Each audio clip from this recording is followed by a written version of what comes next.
Hi, and welcome to CMPB's Speakers for Schools programme. My name's Rachel, and today I'm going to be chatting to Max Fox. Now, Max is a designer for FCB Inferno, which is based in London, and he's going to tell us a little bit about what he does and how he got to where he is today. So, hi, Max. Hello, how you doing? Good, thank you. Thank you for joining us today. No problem. So, Max, can you tell us what it is you actually do? So my direct job title is designer at a company called FCB Inferno, which is an advertising agency based in Covent Garden in London. So dead in the centre, it's brilliant. My job is basically, we're an integrated agency. So that means we do everything from emails that go out to you direct from companies, and then as large as huge TV advertising campaigns, billboards that you'll see driving around, and work for companies such as Premier League, BMW, do a lot for Listerine, Nivea, the list goes on really. Loads of really cool charities. So yeah, that's it in a nutshell. Oh, that's cool. So we obviously we know quite a few of those names. So what have you actually done? Can you give us a bit of an example of what you've done for maybe one that we might recognise?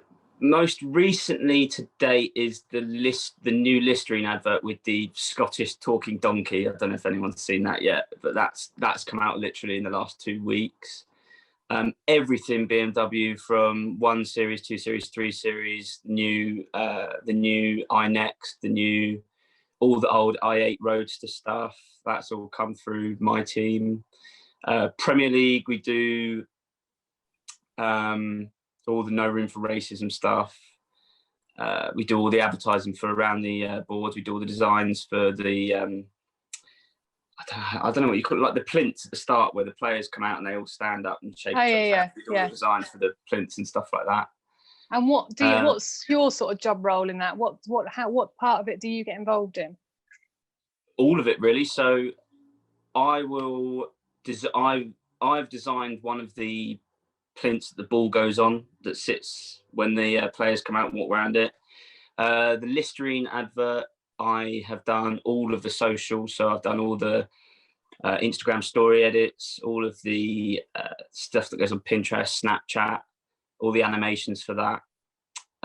BMW, I was lead design on the new 4 series release. So I did all of the social and TV design for that. I'm trying to think what else recently.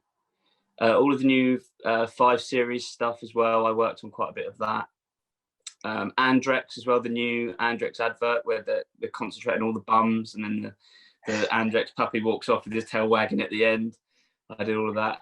So you you sort of focus on the design of it. So sorry, just to explain that a little bit more to me. So the process, I suppose, is it will come into our agency and say we'll take the BMW 4 series, for example. They'll come to us and they'll say, we want to release the new 4 series. Can you take control of all the design, social side, photography, the filming of it, and everything like that? Yeah. So it will come into us, we'll do all the filming, take all the photography. That will be done by our production team. And then once we've got all of that, it will then come to me, and then I'll basically string it all together, make it look nice, do a couple of image treatments to make like filters on Instagram and stuff like that, basically. Yeah. I will well, it's not really a fun fact, but all the BMW cars come in with German number plates, so we have to take that, Photoshop them off and put the English one on. Small things like that. And then we can also, like it says the 4 series, that lockup we'll do. And then we'll edit all together, all the TV advert, and then put it into the right specification. So for TV, you have to do it to a certain size. For social, it has to be a certain size. We'll do hundreds and hundreds of edits. And then once we've done with it, it goes to checks. And then once it's been approved, it gets sent out to all the media channels that will put it up on their media channels when they're told to, basically. I mean, it sounds like great fun. Do you enjoy it? Oh, yeah. Absolutely. It's dream job. Is it? Yeah, I enjoy every day. I don't mind getting up early every day. I'm awful in the mornings, but I love getting up every day and being able to go and do something that's basically a hobby instead of a job. Yeah. It's really nice that you can get into a job role that you love so much. Have you always wanted to be a designer? Did you know what you wanted to be? That's a good question. I always knew I always not struggled, but I was never the best at the academic side at school. And I always knew I wanted to do something creative, whether I always liked drawing and all that sort of thing. And then when I got to college, I took on graphics, which I'd never done before. And I loved it. I enjoyed it ever so much. I didn't have breaks time, and break time I'd go into the graphic suite and do all my work in there, do overtime in there.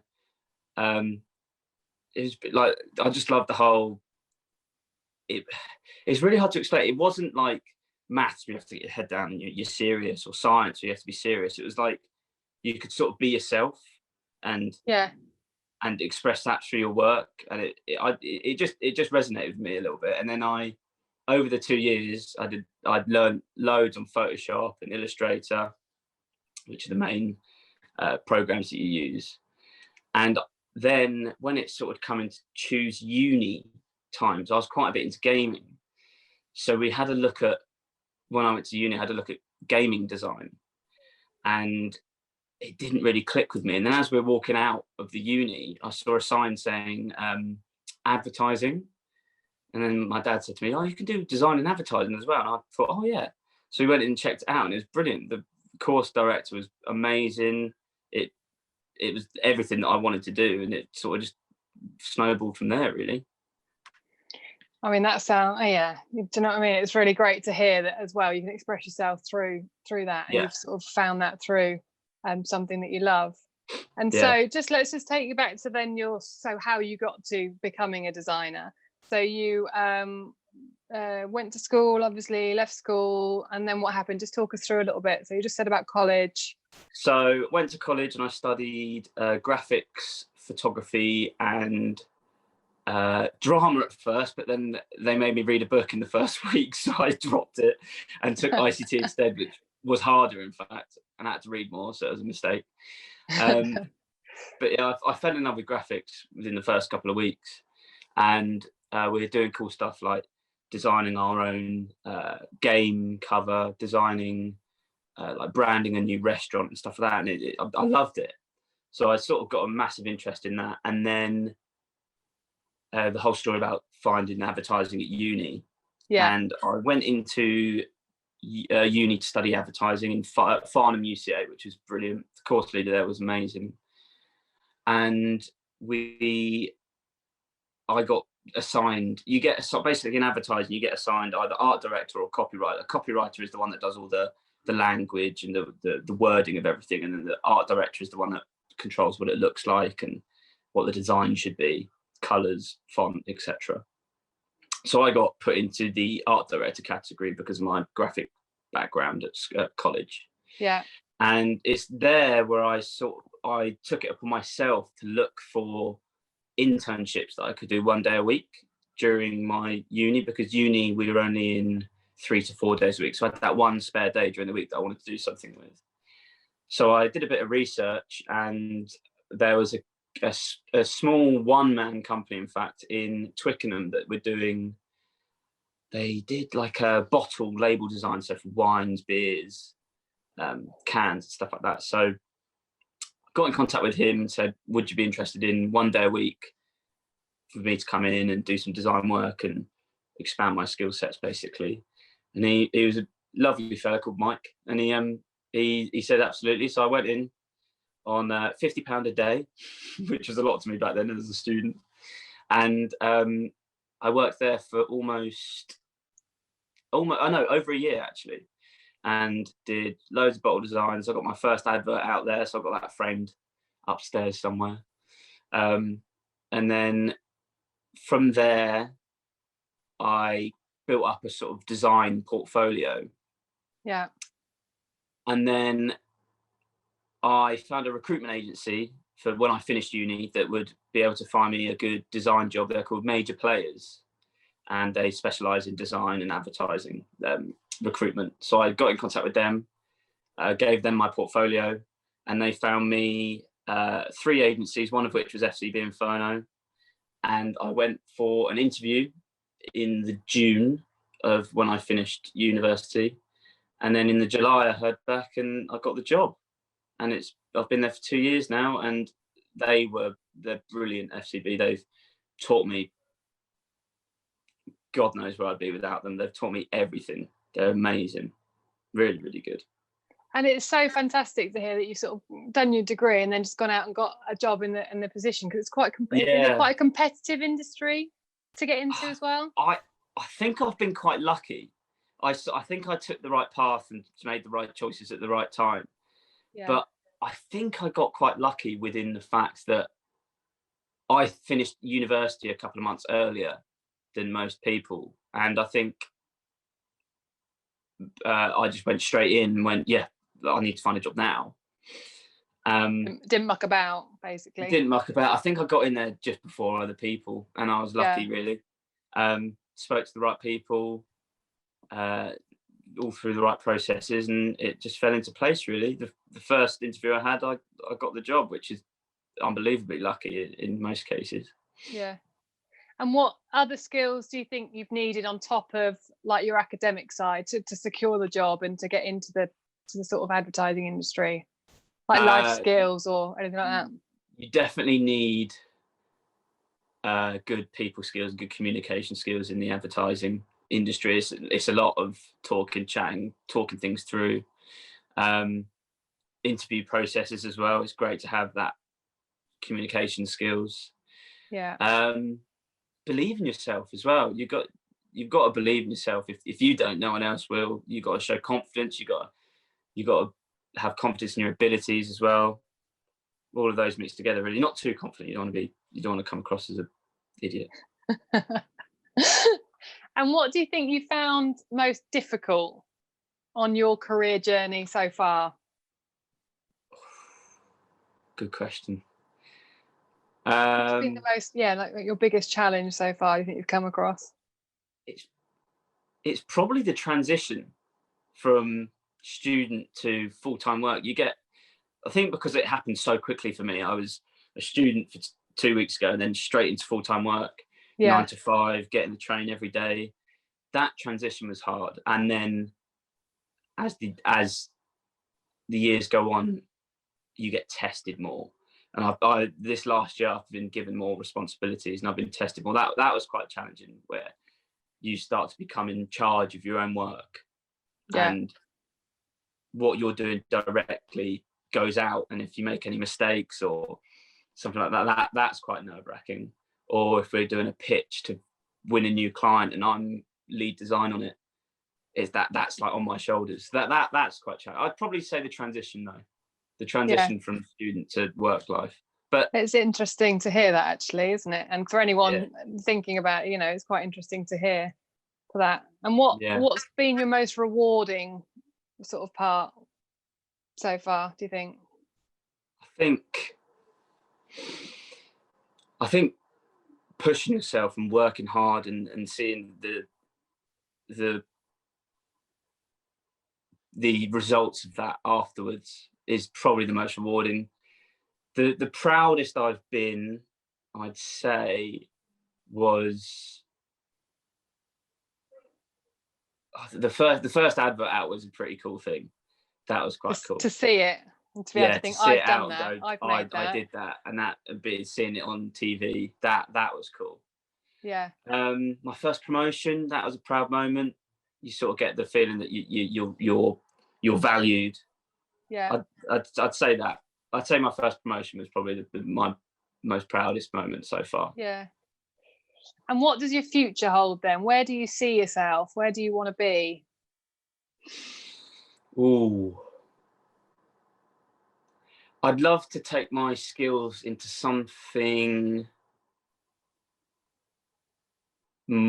sort of more into the sports industry, maybe. Yeah. Or I'd love to do what I do for either a big football club or or Sky Sports or something like that. That's what I'd like. Or using my skills to help people. Maybe there's a project that I'm working on at the. Actually, no, I can't say that. But you almost gave us a bit of. Yeah, there's a project behind the doors that I'm really excited about that is going to help people with suicide prevention and domestic abuse and stuff like that. But I'm directly working with someone on that, which is really exciting. So I think if you've got to keep an open mind when it comes to stuff like that. You don't want to be too tunnel visioned onto an end goal. You want to keep your options open when you're starting out early. So yeah. And you've sort of talked about the transition from school to work, from uni to work, and how difficult it was. And it must be quite stressful and quite pressured. Do you have any sort of interests or hobbies that helps you sort of switch off, helps you relax, helps you sort of deal with those pressures, really? Have a good group of friends around you, see them as much as you can, laugh. Football as well helped me a lot. I played football twice a week, and that helps you clear your mind, get a bit of aggression out. See your friends. I mean, I can't believe how tough it must be for uni students at the moment, being in lockdown and everything. I have a lot of sympathy for that. But yeah, get out, exercise. Yeah. Just don't stress yourself out with everything, because in 6 months' time you won't even be thinking about it. It'll all be okay. That's what I just every time I got stressed out when I was at uni or school, I just think it's gonna be okay. Yeah. And like you say, 6 months' time, you'll look back and you'll think, that was not actually, that wasn't that much of a big deal. Yeah. So just finally, do you have any, I mean, there's some great advice points there you've given us anyway. Do you have any sort of advice to students making their choices, just starting out in their career journey, that you might just be able to share with us? You've said some great bits already, but if you've got any final. The best bit of advice I could probably give you is do what you enjoy. Don't do what your mum and dad want you to do because they want you to do it. Do what you enjoy, because if you enjoy what you do, you never work a day in your life. You're getting up and you're going to do something you enjoy. You don't want to be getting up and going, oh, I've got to go work and do a rubbish job that I don't want to do. That's probably the best advice I can give. Do something you enjoy and you want to do, because it will drive you to be better. It will drive you in the workplace to be the best of yourself, and it will help you in the future. Yeah, no, valid points. You are literally doing it for the rest of your life potentially. So exactly. you need to enjoy it. No, that's great. Thank you so much, Max, for sharing all that with us. It's brilliant. No problem.